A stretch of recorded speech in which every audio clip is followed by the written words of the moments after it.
The champagne flute trembled in my hand, expensive crystal catching the golden light of the chandeliers above. I shouldn't have been here. The Sterling Hotel's grand ballroom was a cathedral of wealth I'd never belonged to. All marble columns and silk drapes that probably cost more than my entire year's salary as a catering server. The air smelled of imported roses and money, that peculiar scent of designer perfume mixing with the kind of confidence only the truly wealthy possessed. I adjusted my black uniform, making sure the white apron sat perfectly straight. Invisible.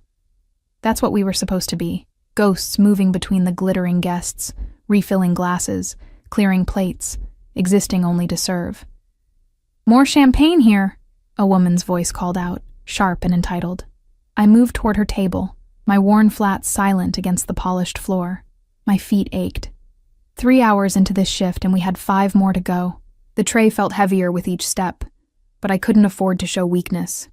I needed this job, needed the tips that would help pay for the tiny studio apartment I could barely afford after the divorce.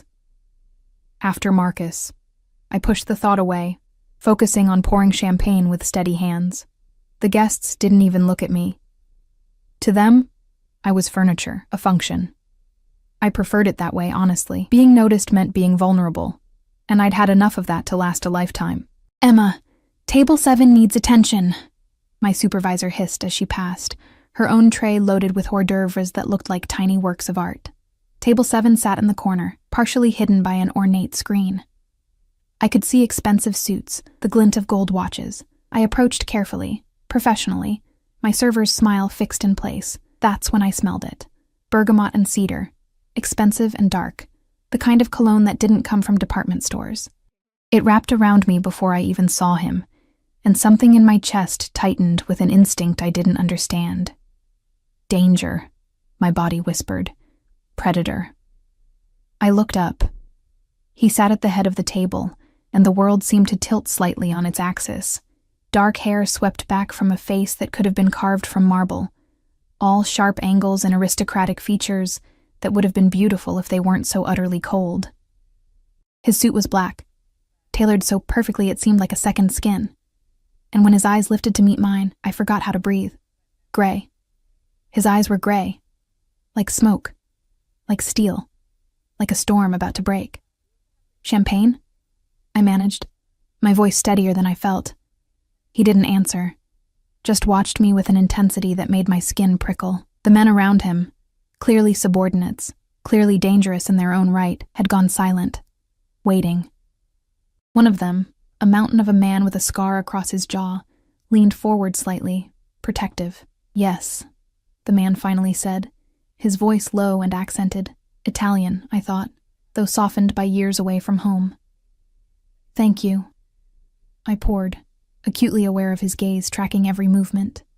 My hands didn't shake. I wouldn't let them. I'd learned to be steady under scrutiny, under pressure, under the weight of being found lacking. Marcus had taught me that lesson well. "You're new," he observed, and it wasn't a question. 3 months, I replied, keeping my tone neutral, professional. "Don't engage," I reminded myself. "Just serve and move on." And before that, I glanced up, surprised by the personal question. His gray eyes held mine, and I saw something flicker in their depths. Curiosity, maybe, or something darker. Something possessive that made no sense for a stranger. "Before that doesn't matter," I said quietly. His lips curved, just slightly. Not quite a smile. "Doesn't it?" Before I could respond, chaos erupted at the ballroom entrance. Raised voices, the sound of someone arguing with security. I turned, my body already tensing with the need to escape conflict, to disappear. But I couldn't move, because walking through the doors, red-faced and clearly drunk, was Marcus. My ex-husband spotted me immediately, his eyes lighting up with malicious glee. "Emma!" he shouted, loud enough that nearby conversation stopped. "There you are. Look, everyone. My ex-wife serving drinks like the help she always was." Heat flooded my face. Shame, anger, humiliation, all of it crashing over me like a wave. I set down the champagne bottle carefully, precisely, buying myself time to breathe. "Marcus, you need to leave," I said quietly, aware of every eye in the room now turning toward us. Leave? I'm a guest here, sweetheart. Unlike you. He stumbled closer, and I could smell the whiskey on his breath. Business is good. Real good. Not that you'd know anything about that, would you? I took a step back, my hip bumping against the table behind me. The table where the gray-eyed man sat, still watching, still silent. Marcus's gaze dropped to my left hand, and his smile turned cruel. Where's your ring, Emma? Oh, that's right. You gave it back. Couldn't even keep a husband, could you? Couldn't be enough. The words hit like physical blows. Old wounds, carefully scabbed over, ripping open. I wanted to disappear, to sink through the floor, to be anywhere but here. Sir, you need to leave now. Security appeared, 2 large men flanking Marcus. But he wasn't done. He never was. You know what's funny? He said, his voice carrying across the silent ballroom. I heard you're still alone, still worthless, still... That's enough. The voice came from behind me, low and cold and absolutely commanding.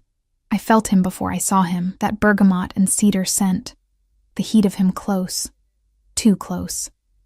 The gray-eyed man had stood, and suddenly the air itself seemed to change, to thicken with threat. Marcus's smile faltered. Who the hell? You will leave, the man said, each word precise and sharp as a blade. Now. It wasn't a suggestion. It was a fact, delivered with such absolute authority that even drunk, even belligerent, Marcus took a step back. The security guards moved forward, their hands on Marcus's arms, but their eyes were on the gray-eyed man, wary and respectful. Marcus was escorted out, still sputtering protests, but his voice faded into insignificance. The ballroom slowly returned to its previous hum of conversation, the guests turning away from the entertainment, already forgetting. But I couldn't move, couldn't breathe. Are you all right? I turned to find him standing closer than before, those storm-gray eyes fixed on my face with an intensity that made my heart race for entirely different reasons than fear. I'm fine, I lied. Thank you for... I should get back to work. I reached for the champagne bottle, but my hand was shaking now, trembling like I was made of nothing but fault lines ready to crack. He saw it. Of course he saw it. And his jaw tightened almost imperceptibly. What's your name? He asked. Emma, I whispered, then cursed myself for answering, for giving him even that small piece of me. Emma. He said it like he was tasting it, rolling it around in his mouth to feel its shape. I'm Dante. I nodded, not knowing what else to do. My supervisor was watching from across the room, her expression stern. I was causing a scene, breaking protocol, failing. I started. Have dinner with me. The words hung between us, impossible and absurd. Men like him didn't ask women like me to dinner. Men like him existed in a different stratosphere, a different world entirely. I can't, I said automatically. Why not? Because... I gestured helplessly at my uniform, at the ballroom, at the vast gulf between us that should have been obvious. Because this is my job, and you're a guest, and I can't... Tomorrow, then. He reached into his jacket, pulled out a card. Black, expensive, with only a phone number embossed in silver. Call me. He pressed it into my palm, his fingers warm against my skin. The touch lasted only a second, but I felt it everywhere. A spark that traveled up my arm and settled somewhere dangerous in my chest. I won't, I said, but my fingers closed around the card. You will. He said it with absolute certainty, like he could see the future and I was already in it. Because your ex-husband was wrong, Emma. You are enough. More than enough. Then he was gone, moving through the crowd with his men flanking him. I noticed them now, the way they cleared a path, the way other guests stepped aside without seeming to realize they were doing it. Power, I thought, real power, the kind that didn't need to be announced. I looked down at the card in my hand. The number seemed to burn into my palm. I should throw it away, should forget this ever happened, should remember that I'd tried the fairy tale once before, and it had ended with me serving champagne while my ex-husband mocked me in front of strangers, but even as I thought it, I was tucking the card into my apron pocket. Even as I returned to work, my hands finally steady, I could still feel the ghost of his touch on my skin. Even as I told myself I would never call, I knew I was lying, because Dante had looked at me like I was visible, like I mattered, like I was something more than just the broken pieces Marcus had left behind. And God help me, I wanted to feel that way again. The rest of the shift passed in a blur. I moved mechanically, pouring drinks, clearing plates, smiling that professional smile that never reached my eyes, but my mind was elsewhere, replaying the moment over and over. The way Dante had stood, the absolute authority in his voice, the protective fury I'd glimpsed before his expression went cold again. No one had stood up for me like that. Not in so long. When I finally clocked out at midnight, my feet screaming and my back aching, I found my supervisor waiting by the employee exit. "Emma." A word. My stomach dropped. Here it came. The lecture about causing scenes, about inappropriate interactions with guests, maybe even a termination. "I'm sorry about tonight," I started. "My ex-husband, Mr. Caruso asked about you." She cut me off, her expression unreadable. "Who?" "Dante Caruso." She said the name carefully, like it meant something I should understand. "He wanted to make sure you weren't harassed further. He also..." She paused, seeming to choose her words. "He left something for you." She handed me an envelope, heavy cream paper, my name written across the front in elegant script. "Mr. Caruso is an important client," my supervisor continued, her tone pointed. "Very important. If he requests your service at future events, you will accept." "Understood?" I nodded mutely, clutching the envelope. "Good. You're scheduled for the Rothschild Gala next Saturday. Mr. Caruso will be attending." She left me standing there in the harsh fluorescent light of the employee corridor, my world tilting on its axis for the second time that night. I didn't open the envelope until I was home. The deadbolt locked on my studio apartment. The sounds of the city muted through thin walls. My hands shook as I slid my finger under the seal. Inside was a check, $5,000, and a note, written in the same elegant hand, "For your trouble. Though I suspect your ex-husband was the one who should be compensating you." I stared at the check until my vision blurred. $5,000. More money than I'd seen since before the divorce, since Marcus had drained our accounts and left me with nothing but debt and the knowledge that I'd never been enough. I should return it. Should call that number on the black card and tell Dante Caruso that I wasn't for sale, that his money couldn't fix what was broken in me. Instead, I set the check carefully on my tiny kitchen counter and pulled out the black card. My phone felt heavy in my hand. The number glowed on the screen as I typed it in. I didn't press call. Not yet. But I saved it. Under a name that made my heart race and my breath catch. Dante. And as I finally fell into bed, exhausted and confused and terrified of the future, I could feel bearing down on me like a train. I couldn't stop thinking about storm-gray eyes and the way he'd said my name. Like I was someone worth knowing, like I was someone worth protecting, like I was someone worth more than the nothing I'd become. I didn't call him. For 3 days, that black card sat on my kitchen counter like a live grenade, dangerous, and waiting.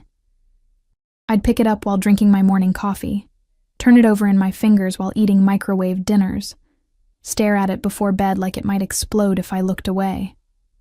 The check, though, I cashed that. I had to. My landlord didn't care about my moral dilemmas, and the electricity company certainly didn't. $5,000 meant I could breathe for a few months, maybe even fix the rattling sound my car had started making. But taking his money felt like accepting something I didn't understand. A transaction with terms I hadn't read. On the 4th day, my phone rang. Unknown number. My heart stopped, then started again. Too fast. I knew somehow before I even answered. "You didn't call." Dante's voice, low and slightly amused, filled my ear like smoke. "How did you get my number?" My voice came out breathless, and I hated myself for it. "Does it matter?" "Yes."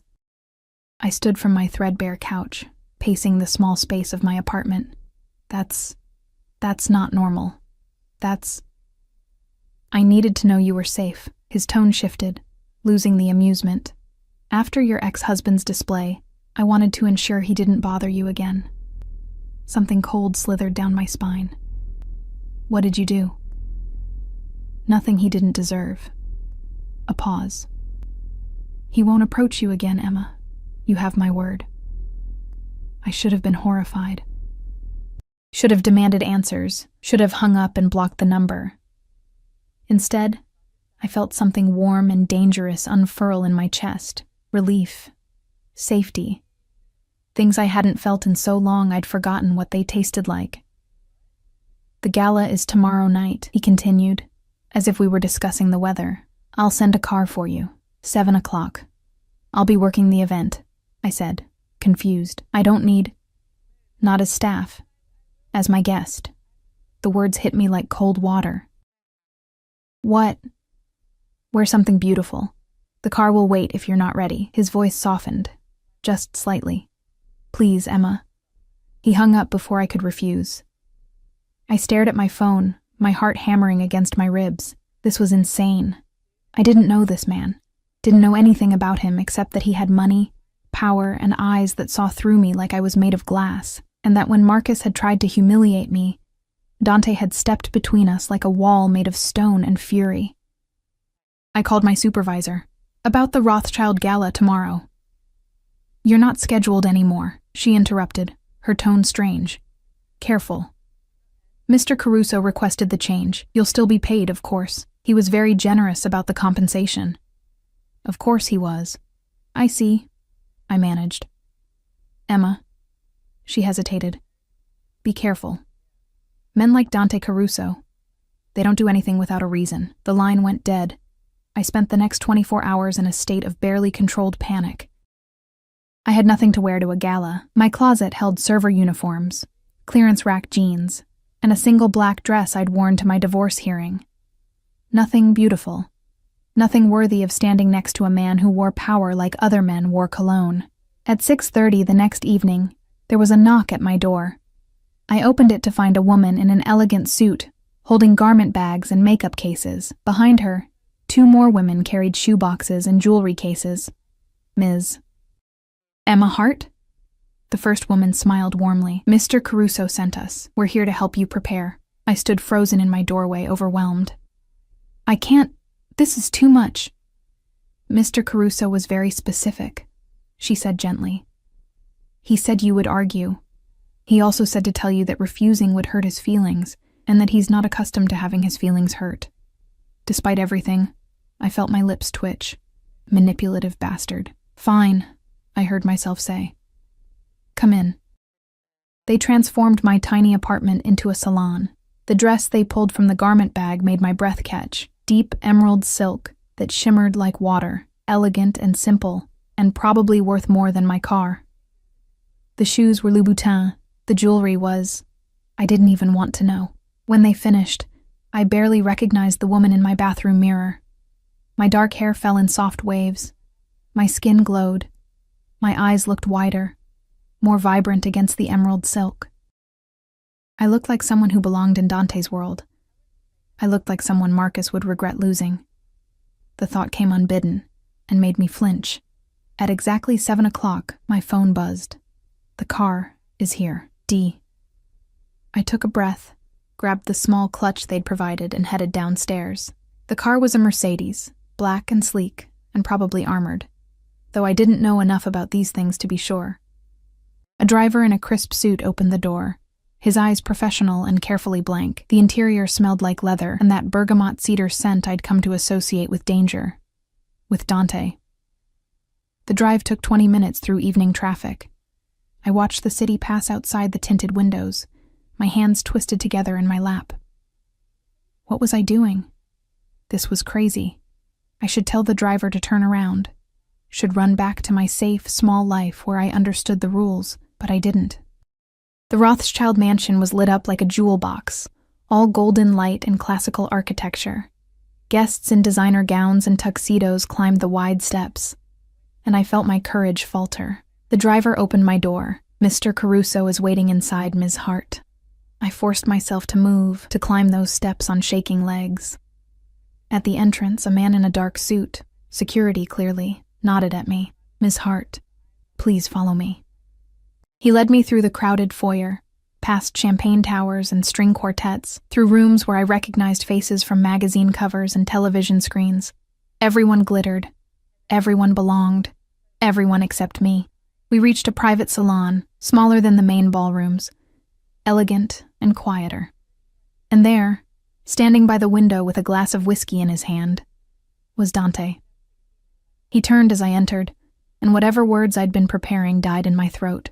He wore a tuxedo like he'd been born in one, all clean lines and sophisticated power. But it was his face that held me, the way his expression shifted when he saw me. Something fierce and possessive flashing in those gray eyes before he controlled it. "Emma." He set down his glass, crossed the room in 3 strides.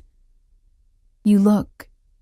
He didn't finish, just stood there, looking at me like I was something precious he'd found, and didn't intend to let go. "This is too much," I whispered.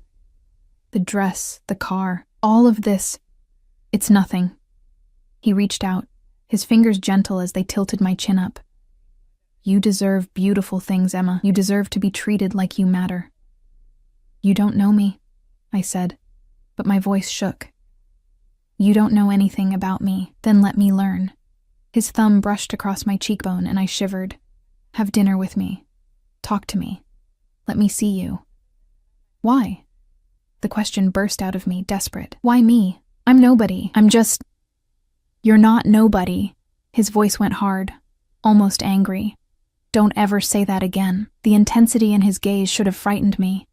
Instead, it made me feel alive in a way I hadn't since before Marcus, before I learned to make myself small and quiet and invisible.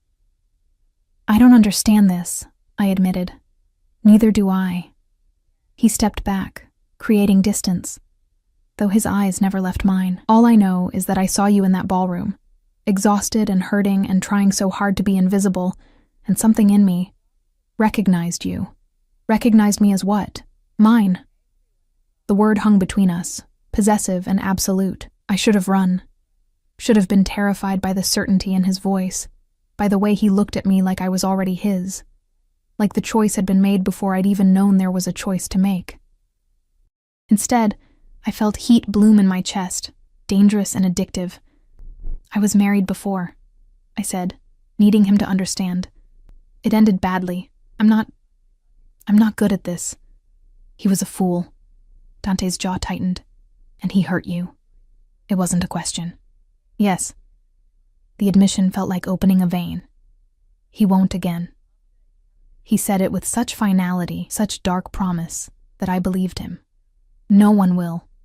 Not while I'm here." A knock at the door interrupted us. One of the men from the ballroom, the scarred one, entered, his expression carefully neutral. "Boss, they're ready for you." Dante nodded, then offered me his arm. "Will you stay? Let me show you off. Let everyone see how beautiful you are." I knew I should refuse. Knew this was moving too fast, spiraling into something I couldn't control. But when I looked into those storm-gray eyes, I saw something that terrified and thrilled me in equal measure. I saw a man who would burn the world down if someone tried to hurt me. I took his arm. The ballroom erupted into noise and light as we entered. Conversations paused, heads turned, eyes tracked us, tracked me with curiosity and speculation. I felt naked, exposed, every insecurity rising up to choke me. Dante's hand covered mine where it rested on his arm, warm and steady. "Breathe," he murmured. "I have you." And somehow, impossibly, I believed him. The evening passed in a blur of introductions I wouldn't remember, and conversations I barely followed. Dante never left my side, his presence a constant shield between me and the curious stares. When someone's eyes lingered too long, his hand would settle on the small of my back, possessive. When a man tried to pull him aside for business, Dante's refusal was polite, but absolute. "Not tonight," he said, and there was steel beneath the courtesy. "Tonight I'm otherwise engaged." I felt it then, the power that radiated from him. These people, wealthy and influential as they were, deferred to him, respected him. Some, I noticed, seemed almost afraid. "Who are you?" I asked quietly as we moved through the crowd. "Really?" His lips curved, but it wasn't quite a smile. "Does it matter?" "Yes." He guided me toward a balcony, away from the crowd. The night air was cool against my skin. The city spread out below us like scattered diamonds. "My family has business interests," he said carefully. "Import, export, investments. We've been in America for 3 generations, but our roots are Italian." "That's not what I'm asking." Those gray eyes fixed on me, assessing.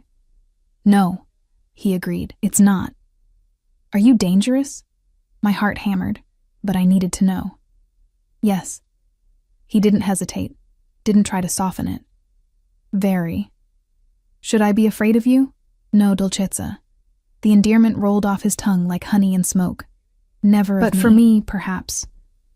Being close to me comes with risks." "What kind of risks?" "The kind that mean I surround myself with guards. The kind that mean I trust very few people.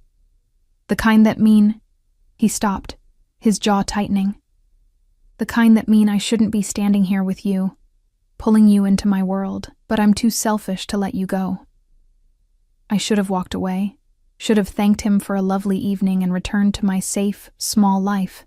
Instead, I stepped closer. What if I don't want to be let go? His control cracked, just for a moment. I saw hunger flash in his eyes, raw and desperate. "Emma." "I'm tired of being invisible," I whispered. "I'm tired of being safe and small and nothing. When I'm with you, I feel like I matter, like I'm real." "You are real." His hands came up to frame my face, gentle despite the intensity burning in his gaze. "You're the most real thing I've encountered in years." He kissed me then, and the world fell away. His lips were soft but demanding, tasting of whiskey and dark promises. I melted into him, my hands fisting in his jacket, anchoring myself against the storm. He kissed me like he was starving, like I was air and he'd been drowning, and I kissed him back with all the desperate loneliness I'd been carrying for so long. When we broke apart, both breathing hard, his forehead rested against mine. "Come home with me," he said roughly. "Let me keep you safe. Let me—" "Yes." I didn't let him finish, didn't want to hear all the reasons this was insane. "Yes." His eyes closed, like I'd just given him something precious. "You don't know what you're agreeing to, then show me." He pulled back, studying my face with an intensity that should have been uncomfortable. "If you come with me, Emma, I won't want to let you go. You need to understand that. I'm not a casual man. I don't do temporary." "Good." The words surprised us both. "I'm done with temporary. I'm done with men who make me feel like I'm disposable." "You're not disposable." His voice went hard, almost violent. "You're precious. You're—" He seemed to struggle with the words. "You're mine. From the moment I saw you, you were mine." It should have terrified me, that possessive certainty. Instead, it felt like coming home. "Then take me home," I whispered. His smile was slow and dangerous and full of dark promise. "As you wish, Dolcezza." Dante's home wasn't a house. It was a fortress, disguised as a mansion. The car wound through iron gates that closed behind us with an ominous clang, past security checkpoints hidden in manicured gardens, up a private drive lined with trees that blocked any view from the street. The building itself was modern and imposing, all clean lines and dark glass that reflected the night sky like obsidian. "You live here alone?" I asked, my voice small in the quiet luxury of the car. "Not alone." Dante's hand covered mine on the seat between us. "I have staff, security, but my private quarters, yes, those are mine alone." The driver opened my door, and Dante was there immediately, offering his hand.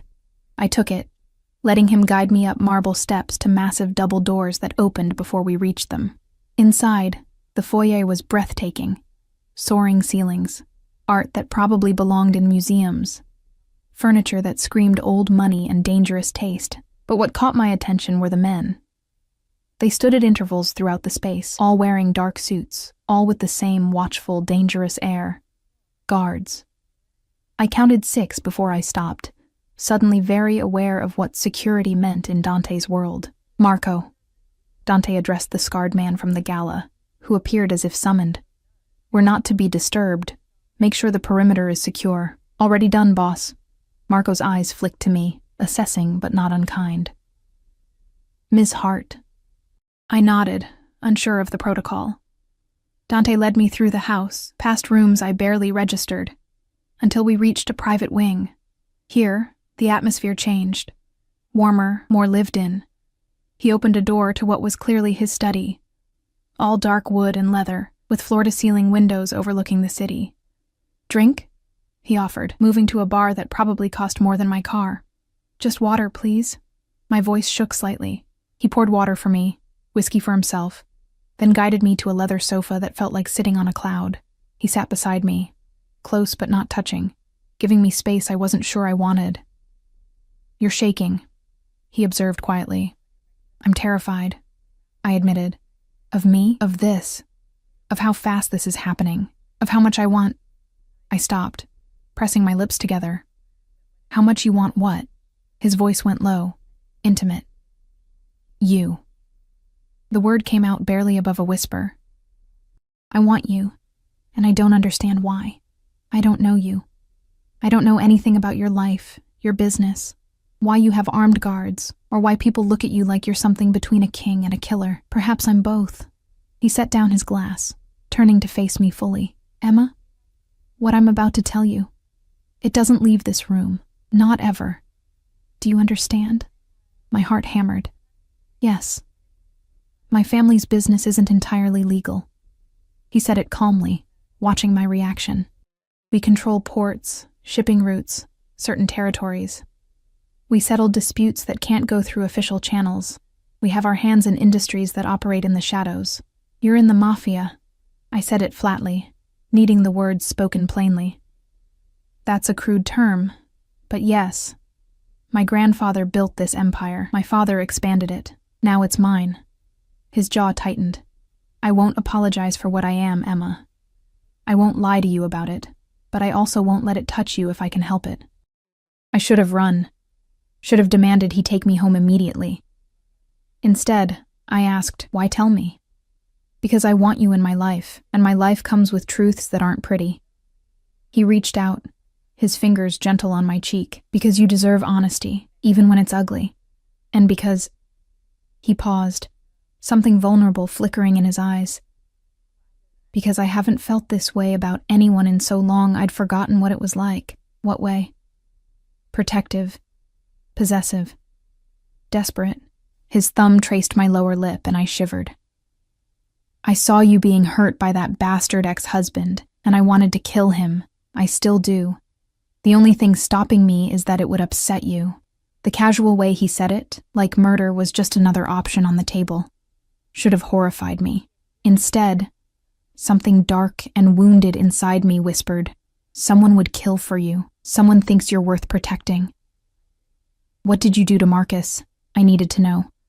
"I had my people visit him. Explain that you were under my protection now, and that any further harassment would be met with consequences." His expression went cold, dangerous. He was also informed that certain financial discrepancies in his business dealings could easily come to light, unless, of course, he disappeared from your life entirely. "He's been stealing?" I wasn't surprised. Embezzling from his employer, yes. Has been for years. Dante's eyes narrowed. "Did he steal from you too?" "Everything." The word tasted bitter. "Emptied our accounts, maxed out credit cards in my name, left me with nothing but debt. His lawyer was better than mine. I couldn't prove anything. You can now." He pulled out his phone, tapped a few buttons, then showed me the screen. I had my people look into his finances. Everything's documented here.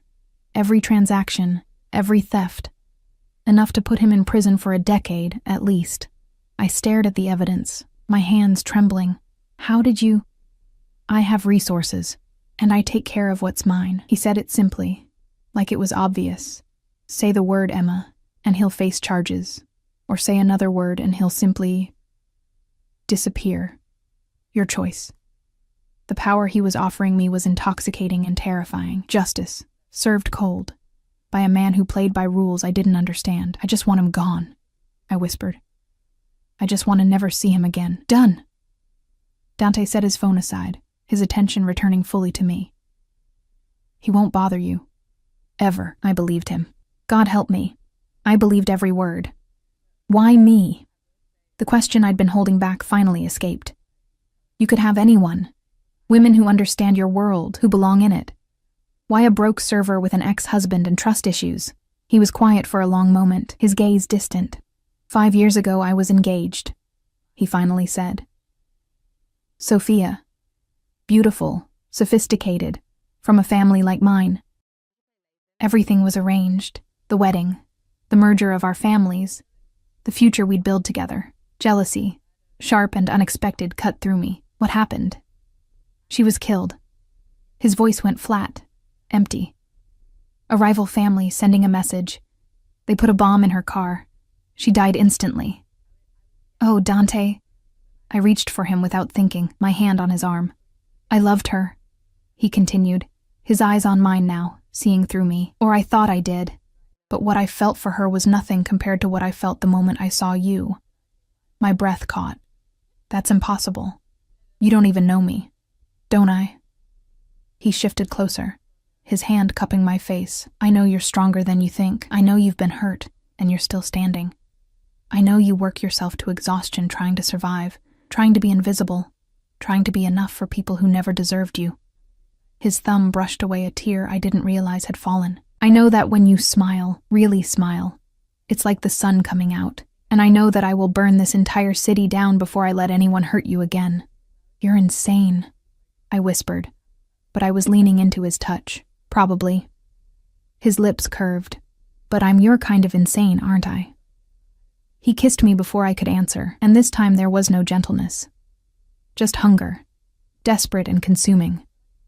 I kissed him back with equal fervor, my hands in his hair, his jacket, pulling him closer. He tasted like whiskey and dark promises, and I wanted to drown in him. We broke apart, both breathing hard.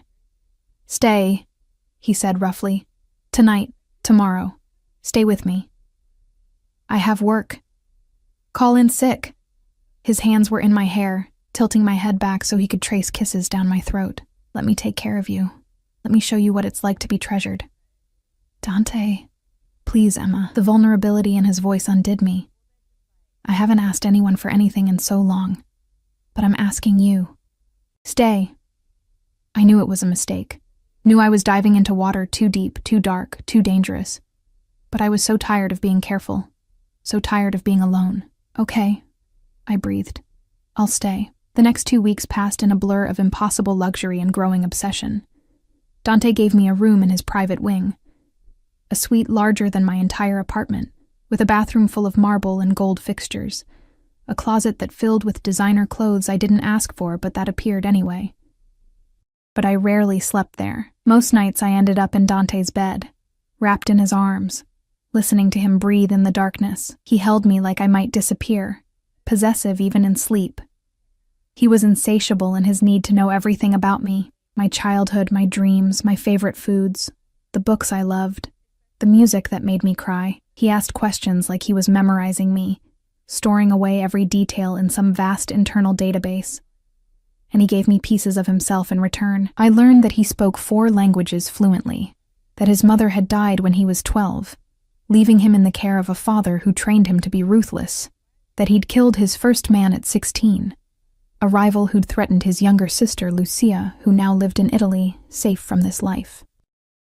I learned that he played piano when he couldn't sleep, that he had nightmares about Sophia's death, that he collected first-edition books and read poetry in Italian when he thought no one could hear.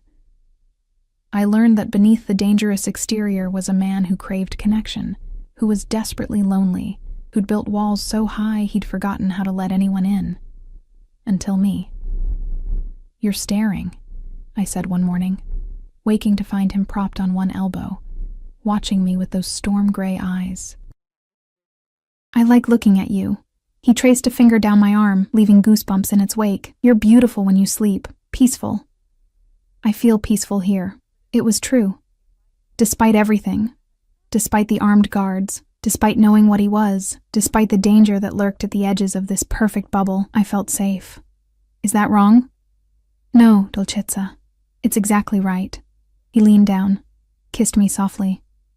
You're supposed to feel safe with me. Always.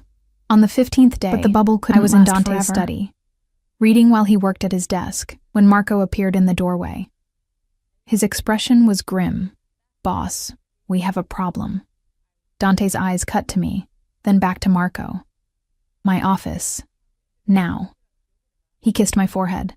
Stay here. Don't leave this room. Dante, what?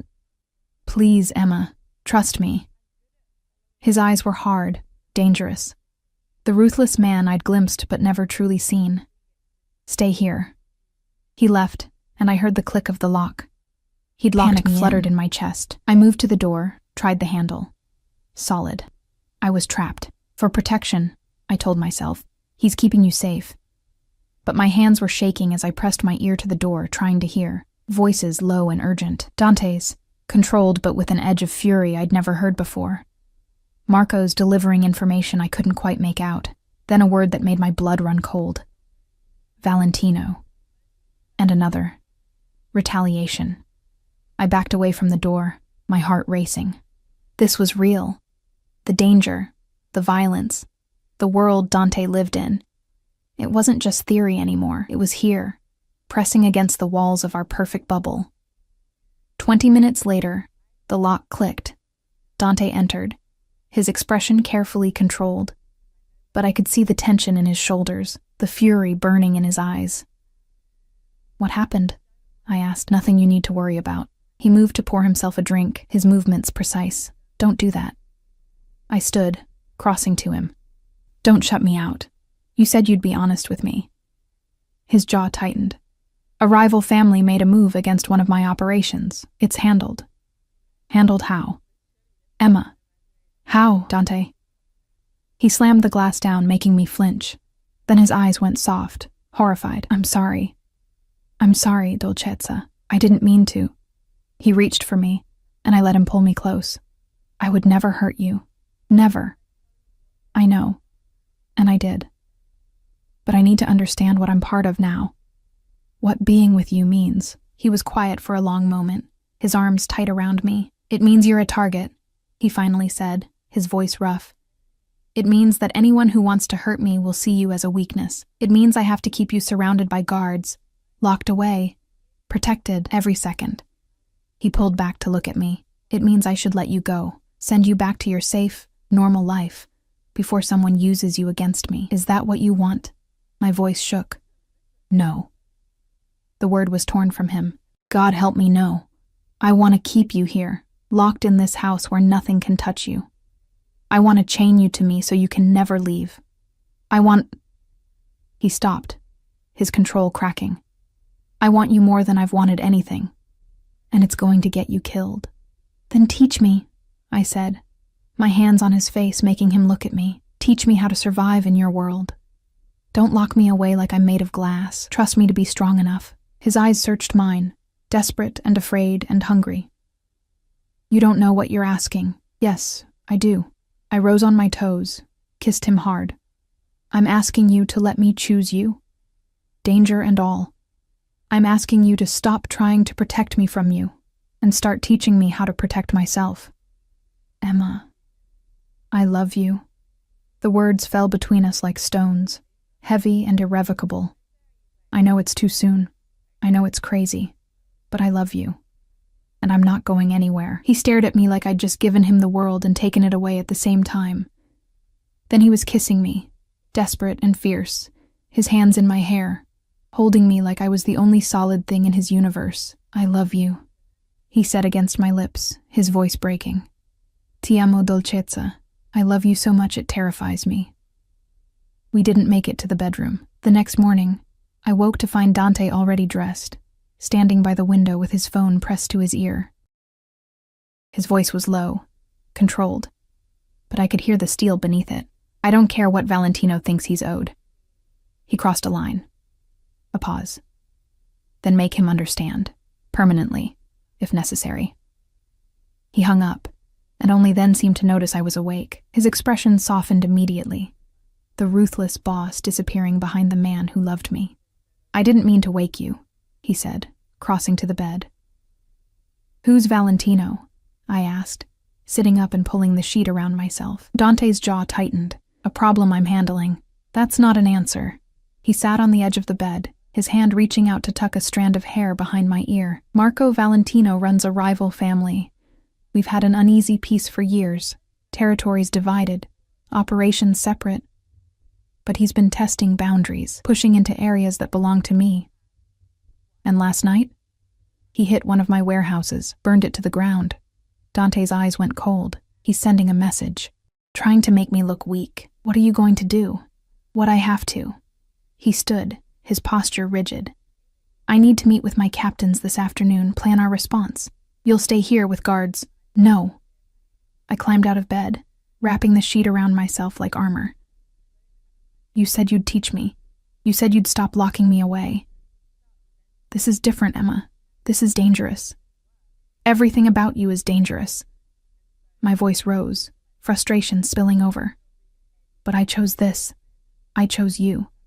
So either trust me to handle it, or admit that you see me the same way Marcus did, as something fragile that needs to be protected from reality." His expression darkened. "Don't compare me to him. Then stop treating me like I'll break." I moved closer, my hand on his chest. "I survived a marriage that destroyed me. I survived losing everything. I'm stronger than you think." He stared at me for a long moment, conflict warring in his eyes. Then his hand covered mine, his thumb stroking across my knuckles. "Fine," he said quietly. "But you stay close to me. You don't leave my sight. And if I tell you to run, you run. Understood?" "Understood." The meeting was held in a private room at one of Dante's restaurants, a legitimate business that served as cover for less legal operations. The space was elegant, windowless, swept for bugs daily according to Marco, who arrived before us with 3 other guards. I sat beside Dante at the head of a long table, acutely aware of the 7 men who filed in over the next 10 minutes. They were all older than Dante, all carrying themselves with the confidence of men who'd survived decades in a brutal world, and they all stared at me with varying degrees of curiosity and concern. "Gentlemen," Dante began, his voice carrying absolute authority.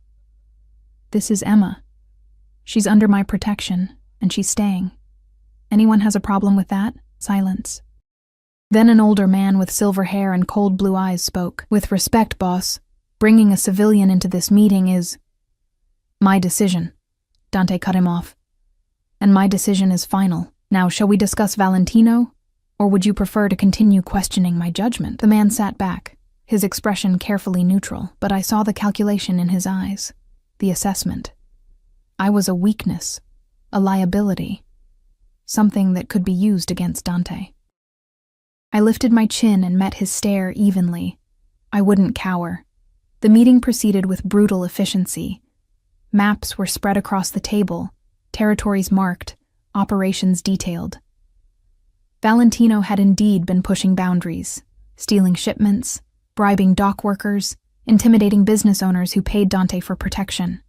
"He's trying to provoke a war," one of the captains said. "Make us overreact so he can claim self-defense to the commission." "Then we don't overreact," Dante replied calmly. "We respond precisely, strategically. Marco, I want surveillance on all of Valentino's operations. Every warehouse, every club, every safe house. I want to know where he sleeps, what he eats, who he's fucking." "Already in motion, boss. Good." Dante leaned back in his chair, his fingers drumming against the table. "We hit him where it hurts most. His money. The shipment coming in next week. The one with the pharmaceuticals. I want it intercepted.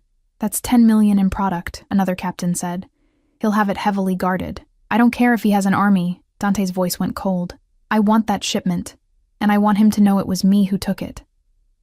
They discussed logistics, guard rotations, timing. I listened, trying to understand the chess game being played, the careful balance of power and violence. Then the silver-haired man spoke again. "What about collateral damage? Valentino has a wife, kids. We don't touch civilians, Dante said firmly. We're not animals. This stays between soldiers. Relief flooded through me. Despite everything, despite the violence inherent in this world, Dante had lines he wouldn't cross. The meeting concluded an hour later. As the men filed out, several nodded to me. Respect, maybe, or at least acknowledgement. I'd sat through their war council without flinching. It was something. When we were alone, Dante pulled me close. You're trembling. I'm fine. I wasn't. My hands were shaking, my heart racing with the reality of what I'd just witnessed. Plans for theft, for violence, discussed as casually as business strategy. You don't have to pretend with me, Dolcezza. His lips brushed my temple. It's all right to be scared. I'm not scared of you, I said truthfully. I'm scared for you. His arms tightened around me. I've survived this long. I'm not going anywhere. You can't promise that. No, he agreed quietly. But I can promise that I'll fight like hell to come back to you. Every time. Over the next week, I watched Dante orchestrate his response to Valentino with the precision of a master tactician.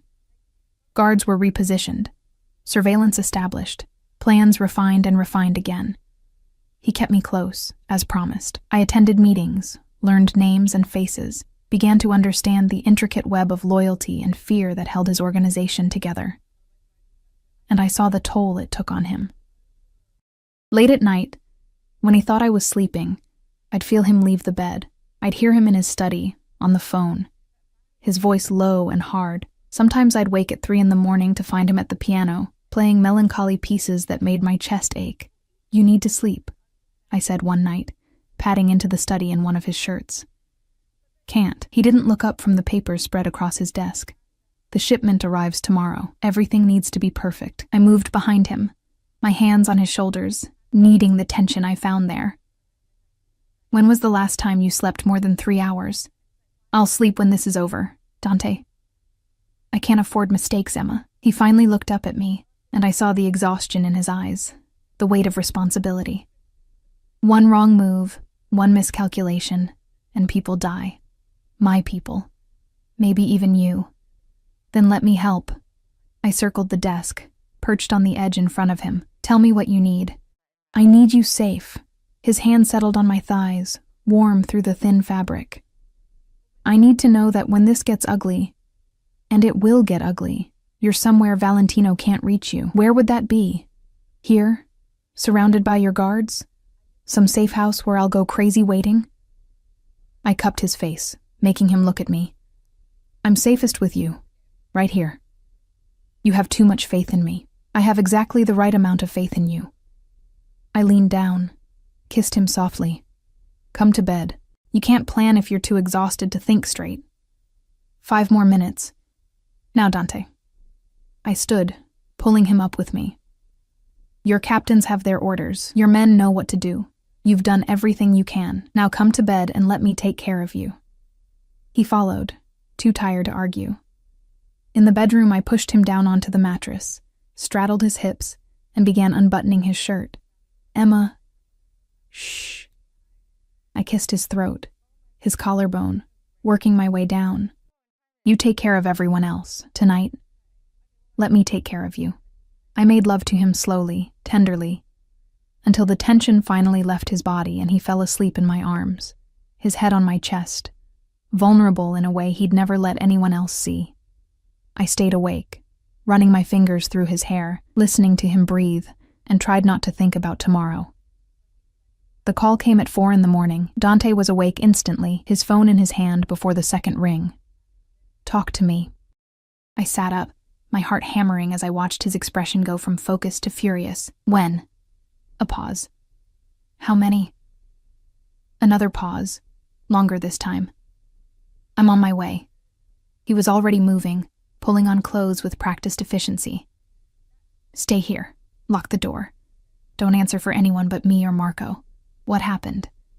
I climbed out of bed, reaching for him. Valentino moved first. His voice was cold, controlled, but I could see the rage burning in his eyes. He hit the shipment early. Killed 3 of my men. Horror washed over me. Oh, God. Stay here, Emma. He gripped my shoulders, his eyes intense. Promise me. No matter what you hear, no matter how long I'm gone, you stay in this room until I come for you. Dante, please. Promise me. The desperation in his voice broke me. I promise. He kissed me hard, desperately, like he was memorizing the taste of me. Then he was gone, the door closing behind him, the lock clicking into place. I was alone. I paced the room like a caged animal, my mind conjuring worst-case scenarios. 3 men dead, a war starting, Dante walking into danger because Valentino had outmaneuvered him. Hours passed.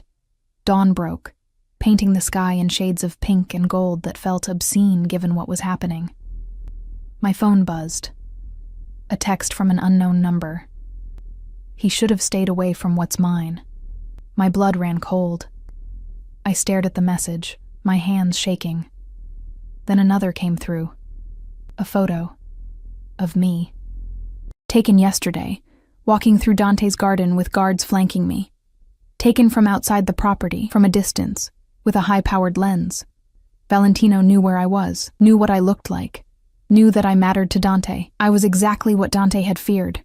A weakness, a target. The phone buzzed again. Another message. Tell him to back down, or you're next. I should have been terrified. Should have called Marco. Should have hidden. Should have done anything except what I actually did. I called the number back. It rang twice before a man answered. Well, the little girlfriend has some spine after all. If you want to send Dante a message, I said, my voice steadier than I felt, send it to him. Leave me out of this. But you're the whole point, sweetheart. Valentino's voice was smooth, cultured, dangerous. Dante thinks he can take what's mine? I'll take what's his. Fair is fair. I'm not a thing to be taken. No? He laughed. Then what are you? His whore? His pet? A little nobody he picked up to amuse himself? The words hit like slaps, echoing things Marcus had said, things I'd believed about myself for so long. I'm the woman he loves, I said quietly, and if you think threatening me will make him back down, you don't know him at all. It'll just make him come for you harder. Silence. Then, you might be right about that, which is why I'm not going to threaten you, sweetheart. I'm going to take you. Today. Maybe I'll send him back pieces. Maybe I'll keep you for myself. Haven't decided yet. The line went dead. I stood frozen, the phone in my trembling hand, as the full weight of my situation crashed down on me. I'd just painted an even bigger target on my back. And Dante wasn't here to protect me. I was alone, locked in a room, waiting to be prey. For the first time since meeting Dante, I understood true fear. Not fear of him, but fear of what loving him would cost, and I understood something else too. I wouldn't hide, wouldn't cower, wouldn't let Valentino use me as a weapon against the man I loved. If he wanted me, he'd have to come get me, and I'd make sure he regretted it. I grabbed my phone, dialed Marco's number, and prepared for war. Marco answered on the first ring. Ms. Hart, are you? Valentino just called me, threatened me. He's planning to take me today. The words tumbled out, my voice shaking but clear. He knows where I am. He has photos of me. A string of Italian curses exploded through the phone. Stay in the room. I'm sending men to your location now.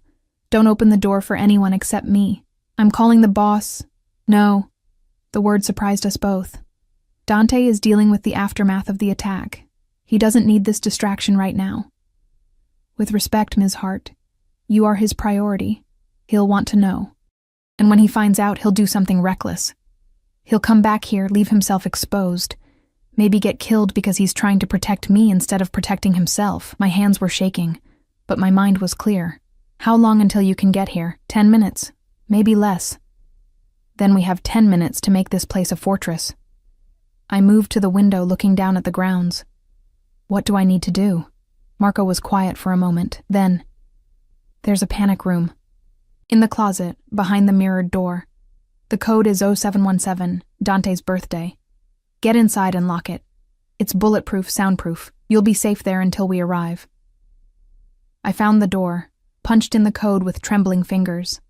It swung open to reveal a small room, maybe 8 feet square, with monitors showing security feeds, a phone, water, supplies, a bunker designed for exactly this scenario. "I'm in," I told Marco. "Good, lock it. Don't come out until you hear my voice." I started to close the door, then stopped. On the monitors, I could see the grounds, the gate, the perimeter. And I could see something else too, a black van pulling up to the gate. Men with guns climbing out. "Marco, they're already here." More cursing. "How many?" "6. Maybe more in the van." My heart was hammering so hard I could barely breathe. "They're cutting through the gate. The guards. I see 2 of your men moving to intercept." I watched, helpless as gunfire erupted on the screens. Silent on my end, but I could see the muzzle flashes, see one of Dante's guards go down. "Marco, they're getting through. Emma, lock that door now. I'm 3 minutes out." "They're in the house." I could see them on the interior cameras, moving with military precision through rooms I'd walked through just yesterday. They know where they're going. I should have locked the door, should have hidden like Marco said. But something in me rebelled against cowering, against being the helpless victim one more time. I'd spent years being invisible, being powerless, being nothing, not anymore. I left the panic room, grabbed my phone, and looked around Dante's bedroom for anything I could use as a weapon, his closet. I pulled open drawers until I found what I was looking for, a gun. Small, elegant, deadly. I'd never held a weapon before. The weight of it in my hand was terrifying and empowering in equal measure. The bedroom door handle turned, locked. Then the sharp crack of someone kicking it. Once, twice. The wood splintered. I raised the gun with shaking hands, pointing it at the door as it burst open. 2 men entered, both armed, both moving with the casual confidence of professionals. They stopped when they saw me, surprise flickering across their faces. "Well," one of them said, smiling. "Boss said she had spine, didn't say she was stupid." "Put the gun down, sweetheart," the other one said, his weapon trained on my chest. "Before you hurt yourself. Get out." My voice shook, but I didn't lower the gun.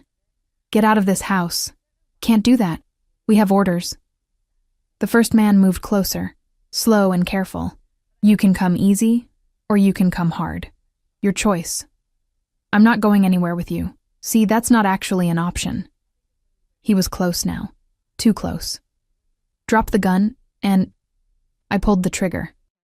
The recoil surprised me, sent me stumbling back. The shot went wide, embedding in the wall. But it was enough. Both men dove for cover, giving me precious seconds. I ran. Out of the bedroom, down the hall, my bare feet silent on marble floors. I could hear them behind me, shouting, coordinating. The house I'd felt safe in was now a maze of danger. I took a turn, another, trying to remember the layout. The study, Dante's study, had another exit, a private staircase to his office below. Gunfire erupted behind me. I felt something burn across my upper arm, hot and sharp. I'd been hit. But I kept running. Made it to the study, slammed the door, fumbled with the lock. My arm was bleeding, the pain starting to register through the adrenaline. The door shuddered under heavy impacts. They were breaking through. I found the hidden staircase, took the steps 2 at a time, emerged in Dante's office. Locked that door too. My phone was buzzing. "Marco." I answered, gasping. "Emma, where are you?" "Dante's office. Ground floor. I'm hit." "You're what?" "Just my arm. I'm okay. But they're..." The office door exploded inward. "They're here." I raised the gun again, but hands grabbed me from behind. Where had he come from? And twisted it from my grip. I screamed, fought, clawed. But there were too many of them. "Feisty little thing," one of them laughed, pinning my arms. "Boss is gonna love breaking you." Then the windows shattered. Marco and 4 of Dante's men came through in a storm of broken glass and violence. I'd never seen anything like it. Precise, brutal, efficient. Within seconds, the men holding me were dead or unconscious, and Marco was pulling me behind him, his gun tracking for additional threats. "Clear," one of his men called. Marco turned to me, his eyes scanning my injuries. "You were supposed to stay in the panic room." "I know." I was shaking now, shock setting in. "I'm sorry, I couldn't hide. I couldn't—" "You shot at them?" He sounded almost impressed. "I missed." "But you tried." He pressed a cloth to my bleeding arm. "That's more than most civilians would do. Boss is going to be—" He stopped, his expression shifting. "Ah, hell." I heard it then. The roar of engines, multiple vehicles screeching to a halt outside, doors slamming. And then Dante's voice, loud and absolutely furious. "Where is she?" He burst into the office like a force of nature, his suit splattered with blood that I prayed wasn't his eyes wild. Those gray eyes found me, took in the blood on my arm, the broken glass, the bodies on the floor, and something in him shattered. "Emma." He was across the room in 3 strides, his hands on my face, my arms, checking for injuries with shaking fingers. "Dio, Emma, what? You were supposed to be safe. You were supposed to—" "I'm okay." I caught his hands, squeezed them. "I'm okay, Dante. I promise." "You're bleeding." His voice cracked. "You're hurt." "Just a graze. I've had worse from kitchen accidents." He pulled me into his arms, held me so tight I could barely breathe. I felt him trembling, felt the fear and fury rolling off him in waves. "I should have been here," he said against my hair. "I should have protected you. You did. Your training, your guards, your panic room, it all protected me." I pulled back to look at him, and I protected myself too. "I'm not helpless, Dante. I'm not fragile. No." He touched my face like I was something precious and miraculous. "You're extraordinary." Marco cleared his throat. "Boss, we need to move. Valentino knows she's still here. He'll send more." "He won't send anyone." Dante's expression went cold, deadly. "Because I'm going to end this. Tonight." "Dante," I started. "No." He turned to Marco. "Take her to the safe house in Connecticut. Triple the guards. No one in or out without my authorization." "I'm not leaving you," I said firmly. "Emma, this isn't a discussion." "You're right, it's not." I stepped closer, my hand on his chest. "You said you wouldn't lock me away. You said you'd trust me to be strong enough. So trust me now. This is different. This is war." "Then let me be part of it." I could see him wavering. "Not in the fighting, not in danger. But don't send me away where I'll go insane wondering if you're alive. Please." He stared at me for a long moment, conflict warring in his eyes. Then he turned to Marco. "The meeting with Valentino, is it arranged?" "Yes, boss. Neutral ground, as requested. 2 hours." "Good." Dante's jaw tightened. "Emma stays with me until then. After—" He looked at me. "After, we'll see." The next 2 hours were a blur of organized chaos. Dante's men mobilized with military precision, weapons checked, vehicles prepared, strategies reviewed. I sat in his office, my arm bandaged by a doctor who appeared and disappeared without a word, and watched Dante transform into someone I barely recognized. Gone was the man who held me gently, who played piano in the dark, who looked at me like I was his whole world. This was the Mafia boss, cold, calculating, absolutely ruthless. "You can't go in there expecting to negotiate," one of his captains was saying. "Valentino crossed too many lines. He has to be made an example of." "I know." Dante's voice was flat, which is why I'm not going in expecting to negotiate. "Boss?" He touched what's mine. Dante's eyes were ice. "He sent men into my home. He hurt the woman I love. There's only one way this ends." My blood ran cold. "Dante, what are you planning?" He looked at me, and for a moment I saw the conflict return. "Something I should have done years ago. You're going to kill him." "Yes." He didn't flinch from it. "And anyone who stands with him, that'll start a war." "The war already started. I'm just going to finish it." He crossed to me, knelt so we were eye level. "I need you to understand something, Dolcezza. I've lived in this world my whole life. I've made compromises, kept peace, played by rules that men like Valentino see as weakness. But the moment he threatened you, all of that ended. I don't care about peace anymore. I don't care about the commission or the other families or the consequences. I only care about keeping you safe. Even if it destroys you, even then. He kissed my forehead. You're worth it. You're worth everything. Then don't go. I grabbed his jacket, desperate. Walk away. We can leave, start over somewhere he can't find us. He'll find us. Men like Valentino always do. His hands covered mine. The only way to keep you safe is to eliminate the threat. Permanently. I wanted to argue. Wanted to find some other solution, but looking into his eyes, I saw the terrible truth. He was right. Valentino wouldn't stop. Wouldn't give up. Not until one of them was dead. Come back to me, I whispered. Please, Dante. Come back. Always. He kissed me, soft and lingering. I promise. He left me in the safe house, an anonymous building in the city, surrounded by guards, with Marco standing watch. The meeting was happening across town, in a warehouse on the waterfront. Neutral ground, supposedly. I paced, unable to sit, unable to think about anything except Dante walking into danger. He'll be fine, Marco said quietly. The boss has survived worse. Has he survived walking into a meeting with someone who wants him dead? More times than I can count. We waited. Minutes felt like hours. I checked my phone obsessively, though I knew Dante wouldn't call. Couldn't call. Not in the middle of... The door burst open.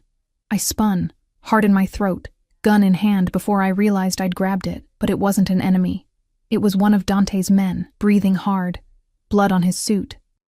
It's done, he said. Boss says to bring her home.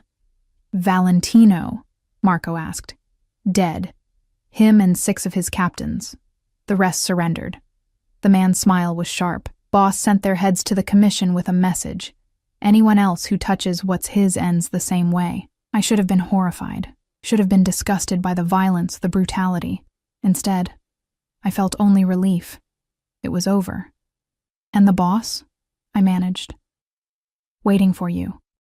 Dante was standing in his study when I arrived, staring out the window at the city lights. His suit was ruined, blood splattered across the expensive fabric. But he was alive, whole. Dante. I said his name like a prayer. He turned, and the cold, deadly boss disappeared. What remained was just a man, exhausted, relieved, desperate. Emma. He crossed to me, pulled me into his arms. It's over. You're safe. You're... His voice broke. I thought I might lose you. When Marco told me about the attack, that you'd been shot, I'm here. I held him tight. I'm safe. We both are. He pulled back just enough to look at me, his hands framing my face. I need you to understand what tonight means. What I did. The commission won't forget this. Other families will see it as aggression. There will be consequences. I don't care. Emma, I don't care. I repeated firmly. You kept me safe. You kept us safe. That's all that matters. It might mean we have to leave the city, go somewhere quiet, away from this life. He watched me carefully. Would you do that? Leave everything behind to be with me? I thought about my tiny apartment, my serving job, the life I'd built from nothing after Marcus destroyed me. It wasn't much. It had never been much. But Dante was everything. Yes, I said simply. Anywhere, as long as I'm with you. Something in his expression shifted. He reached into his jacket, pulled out a small box. My heart stopped. I bought this the day after I met you, he said quietly, opening it to reveal a ring, emerald surrounded by diamonds, elegant and perfect. I knew even then that I'd never let you go, that you were mine, and I was yours, and nothing else mattered. Tears blurred my vision. Dante, I know it's fast, I know it's insane, but marry me, Emma. Let me spend the rest of my life keeping you safe, making you happy, showing you that you're worth everything. He dropped to one knee, and my breath caught. Marry me. I thought about Marcus, about the cheap ring he'd given me and the emptier promises. I thought about how he'd asked where my ring was, mocking me for not being enough to keep. And then I looked at Dante, dangerous, obsessive, absolutely devoted Dante, and I knew. This was real. This was forever. Yes, I whispered. Yes, yes, 1,000 times yes. He slid the ring onto my finger, and it fit perfectly. Of course it did. He'd probably known my size from the moment he touched my hand. Then he was standing, lifting me into his arms, kissing me like I was air and he'd been drowning. Mine, he murmured against my lips. Finally, completely mine. Yours, I agreed. Always. 3 months later, we were married in a small chapel in Italy, with Dante's sister Lucia as my maid of honor, and Marco standing as best man. The ceremony was private, intimate, with only Dante's most trusted people present. I wore ivory silk and the emerald ring that never left my finger. Dante wore a tuxedo and an expression of such fierce possession that several guests smiled knowingly. When the priest said we could kiss, Dante pulled me close and whispered, "You're the best thing that's ever happened to me." "Even better than taking over the family business?" I teased. "Infinitely better." He kissed me softly. "You gave me something I'd forgotten existed. Hope, a future beyond violence and power plays. A reason to build something beautiful." We'd already started that building. The house in Connecticut was being renovated, turned into a home instead of just a fortress. Dante was slowly extracting himself from the bloodier aspects of his business, delegating to trusted captains while he focused on legitimate investments. It wouldn't be easy. There would always be dangers, always be threats from people who saw his happiness as weakness, but we'd face them together. That night, in the villa Dante had rented for our honeymoon, he made love to me with a tenderness that made my heart ache. Afterward, I lay in his arms, listening to his heartbeat, feeling utterly safe. "Do you ever regret it?" he asked quietly. "Choosing this life? Choosing me?" I thought about my old life, the invisibility, the loneliness, the constant feeling of not being enough. I thought about Marcus's cruelty, asking where my ring was like it defined my worth. Then I looked at the emerald on my finger, at the man who'd put it there, who'd moved heaven and earth to keep me safe.